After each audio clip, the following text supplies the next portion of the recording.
ଆପଣ ପରିଚୟଟା ମୁଁ ବିଶ୍ୱରଞ୍ଜନ ନାୟକ, କଳାଙ୍ଗ ଗ୍ରାମର ସରପଞ୍ଚ।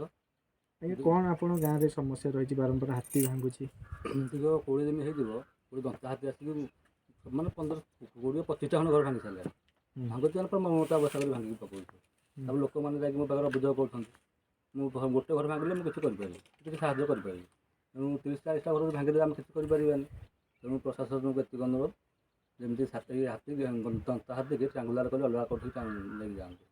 ନାଇଁ ତ ଲୋକମାନେ ସବୁ ବିରକ୍ତ ହେଲେଣି, ସବୁ ରାଜରାସ୍ତା ଓହ୍ଲେଇବେ। ଆଉ ଗୋଟେ କଥା ହେଉଛି, ଆମ ସେକ୍ସନ ହେଉଛି ଭାପୁର ଆମ କଳାଙ୍ଗ ପଞ୍ଚାୟତ ଠାରୁ ମିନିମମ୍ 22 କିଲୋମିଟର ଦୂର। ତେଣୁ ଆମର ଘଟିପିଠା ପାଖରେ ଘଟିପିଠାରେ ଗୋଟେ ସେକ୍ସନ କଲେ ଲୋକମାନେ ସବୁ ଉପକୃତ ହେବେ। ଆପଣ ବାରମ୍ବାର ଯେଉଁ ଜିନିଷ ହେଉଛି କାହାକୁ ଦାବି କରୁଛନ୍ତି?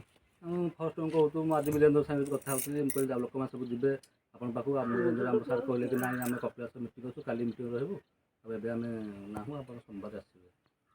ଆମର ଯଦି ଘଟିପିଠା ଗୋଟେ ସେକ୍ସନ ହେବ, ସବୁ ହେଇପାରିବେ ଲୋକମାନେ। ଆପଣ କ'ଣ ଚାହୁଁଛନ୍ତି ଗ୍ରାମର କେମିତି ସ୍ଥାୟୀ ସମାଧାନ ହେବ?